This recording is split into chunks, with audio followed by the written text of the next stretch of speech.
Magandang araw mga kaibigan. Bigyan natin ng reaksyon, opinion itong post ni Senator Amy Marcos. Sabi niya, after Senator Jinggoy, si Senator Marcoleta, siyempre, ayaw kong ako ang next. Gagawan niyo pa ako ng issue na iniwan ko sa ere si Senator Jinggoy. Kasama nga ako sa naghatid. Ang point ko, kung ako ang tatabi doon, ako na susunod na kakasuhan ng plunder. Obvious bang iniisa-isa kami? So, may pahayag na rin si Senator Marcoleta. Sabi niya,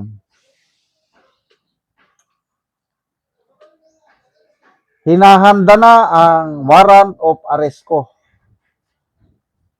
Kasi, ini-issuehan siya ng plunder eh. Ilang milyon yun.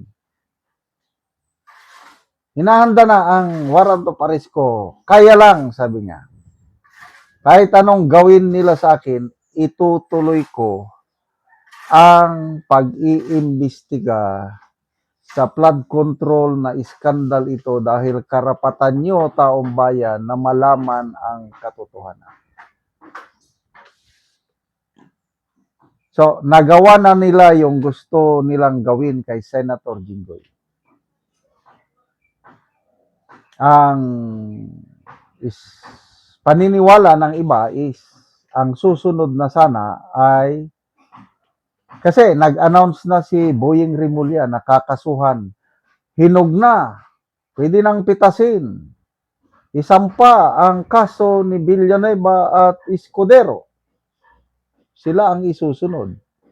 Kaya lang nakakapagtaka, ngayon na kumampi na si Villanueva at Escudero sa Senate of Malacanang, ano sa tingin ninyo? May kaso pa bang isasampa sa kanila?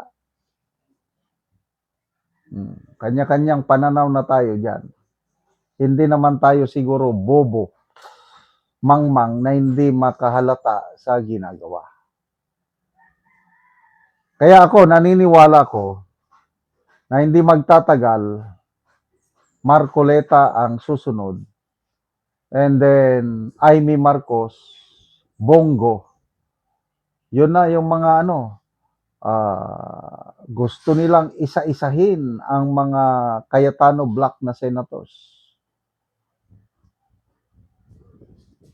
Anong dahilan kaya? Sinasabi palagi ni Senator Marcoleta at Cayetano na ang unang dahilan dyan is flood control, iskandal na investigasyon. Kaya kung nagpatuloy lang ang leadership ni Senator noon una, noong last year, bagong bukas ang 20th Congress, Escudero pa ang Senate President. Diba? Nasimulan ng investigasyon ng Blue Ribbon, Marcoleta ang chairman. Biglang natigil nung pumalit si Soto as Senate President and Lacson as BRC. So, 9 months, panunungkulan ni Soto at Lacson, halos walang nangyari sa investigasyon. Umusad lang ng konti nung maagaw ang liderato ng Senado ni Senator Cayetano noong May 11. Kaya lang, naagaw ulit nila noong June 17, 2 days ago. Kaya, may maasahan pa ba tayo sa investigasyon ng flood control? Ako wala na. Nagsalita na si BRC Chairman Erwin Tulfo, sabi niya na mag-move on na tayo. Marami pa namang ibang imbestigahan dyan na mga katiwalian. Saka yung Brave 18 Marines, hindi na daw kailangang tawagin, imbitahan, kasi hindi naman sila sumipot nung tinawag sila. Excuse me. So, yan.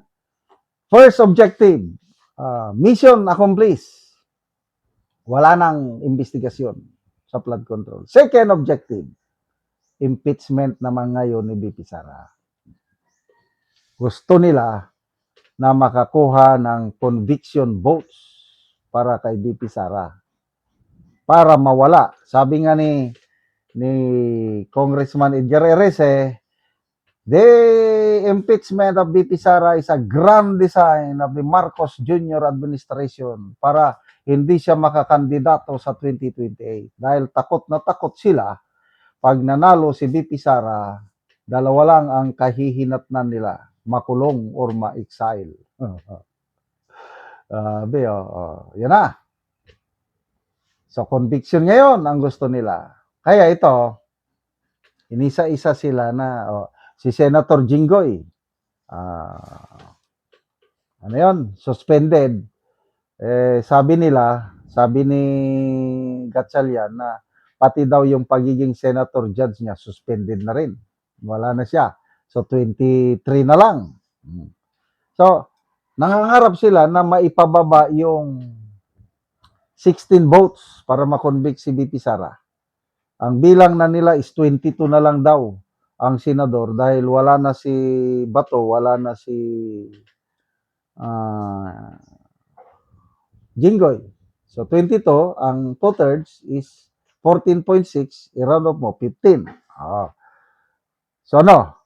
Kaya ba nilang makakuha ng 16 votes? Tingin ko wala. Mahirap. Suntok sa buwan. Dahil 13 lang sila. Yung Senate of Malacanang. Sorry ginagamit ko lang ang term ni Senator Cayetano. Kasi nung nandyan pa si SP Cayetano, ay Senate of the Philippines led by SP Cayetano. Sila yon. Kaya lang ang Senate of Malacanang, yan yung pinangunguluhan ngayon ni Gatchalian. Ngayon, nananalo sila, constitutionally elected na si Gatchalian. Yan. Kaya Senate of Malacanang tawag. Ilan? 13 lang sila. So, kulang pa sila ng 2 o 3 boto. Saan sila kukuha nun? So, kailangan bawasan pa ang senador hanggang maging, sabihin natin, 20 na lang. Makapakulong pa sila ng 2. 20. So, 26 point something. So, 6, 12. Baka, kung magawa nila na 20 na lang ang senador, yan, baka, baka makaya na nila. But anyway, no problem. Sabi nga ni BP Sara, pag ma-convict nyo ako, matanggal nyo ako sa pwesto, akala nyo ba hindi mananalo yung aking ire-recommendang kandidato? Ganun lang kasimple. So, relax lang po tayo mga kaibigan. Duterte pa rin sa 2028. Babalik ang isang Duterte sa Malacanang. Salamat mga kaibigan sa inyong pagsubaybay sa channel na ito. Nakakatulong kayo ng malaki sa tribong Talanding ng Bukidnon dahil ang sweldo natin sa channel is pantulong po sa tribo. Namimigay tayo ng libreng yero at pako para makapagpatayo sila ng mas maayos na tirahan. Panoorin niyo ang video nito.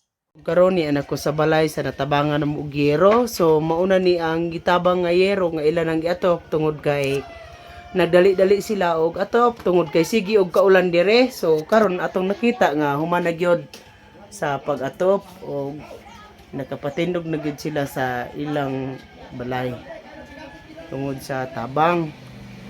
So kuan na gyud.